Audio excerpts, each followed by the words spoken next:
My name is Omer Bayraktar. I'm a faculty group member at the Sanger Institute here. Our lab uses genomic technologies, single-cell and spatially resolved genomic technologies, to try to understand the cellular diversity of the human nervous system and how it changes in disease.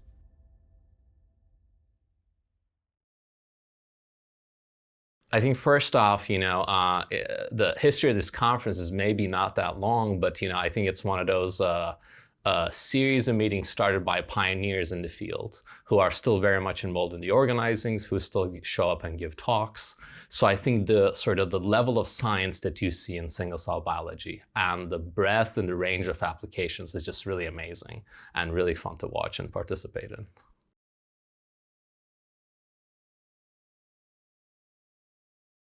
Yeah, I think, sort of like two big impressions that I've gotten so far is that, multimodal data, which is, measuring different properties of single cells. So not just transcriptomes, but also the chromatin accessibility or proteins, but also like sort of some of the traditionally more esoteric modalities, like, spatial genomics, right? The locations of cell types and tissues, cell signaling in situ, are becoming quite commonplace. And the take up in the community, their applications to real biological questions is really amazing. The second thing is that I think the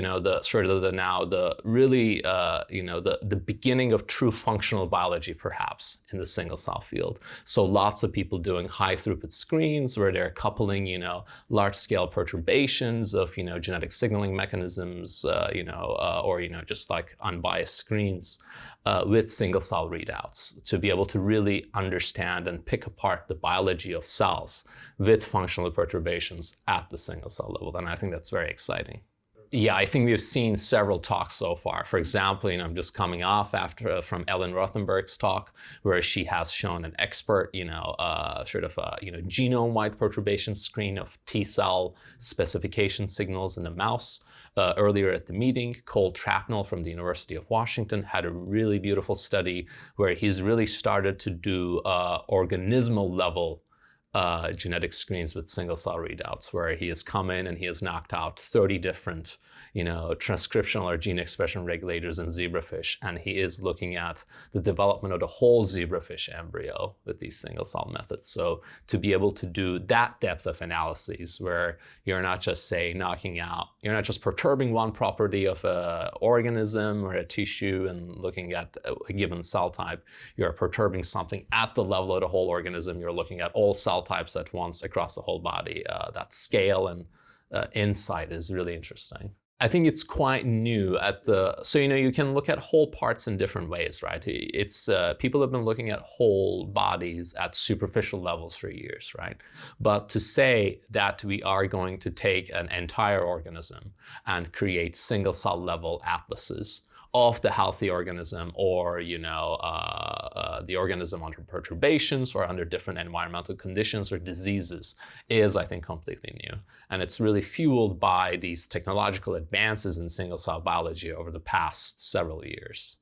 And I think, it's really great to be, like, I think one of the highlights of this meeting again is that, you have lots of the pioneers in the field attending, and you're getting to actually find out about these tectonic shifts in technology and single cell biology in real time.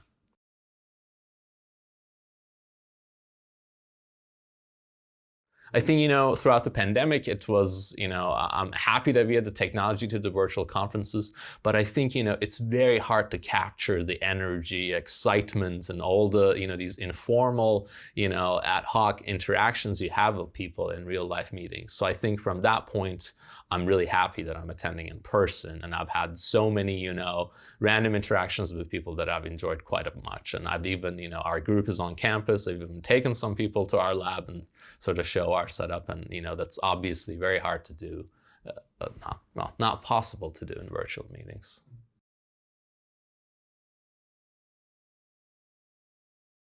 I think that hybrid setup is likely here to stay, and I think it's great to have the option to be able to attend it virtually. right? Because even if you attend a number of meetings in person, you just might not have the option to travel, be it personal or professional reasons. I think it's great to have that option and to be able to include lots of people. But I think virtual only really deprives people of these real opportunities you have to network, to get to know people, to really learn about their science and form I think longer lasting connections with people. So I'd really advise people to try to find a balance, to travel to the meetings that they are most interested in, but also maybe dip into new fields or catch up with some of the meetings that they haven't been able to go to virtually.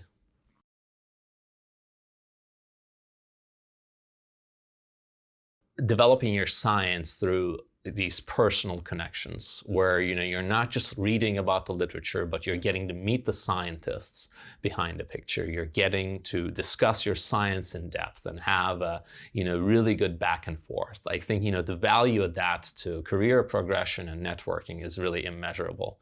And I could just tell you that from my own in my own experience, like a lot of the key people in my past, in my training, I've met through these types of meetings. So I think, I'd really urge people to be able to try to attend the meetings that, they are most passionate about and really make an effort for it. And I think it would pay off greatly in the future.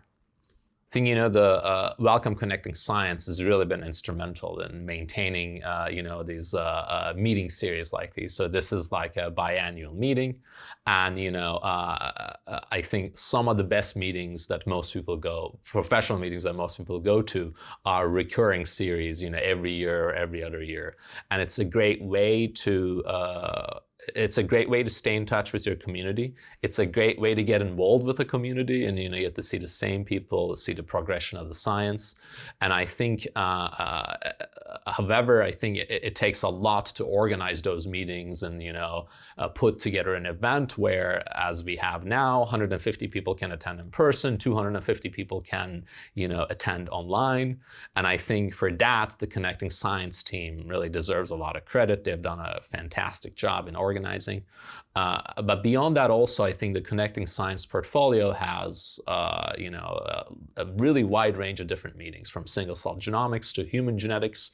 And on top of that, they're also running a fantastic number of training courses, from single-cell biology to other types of molecular biology to computational analysis. So I think it's really great to have that as its dedicated organization here, rather than something that academics with low bandwidth have to take on, right? Because I think the team ends up doing a much better job than we would have done on our own.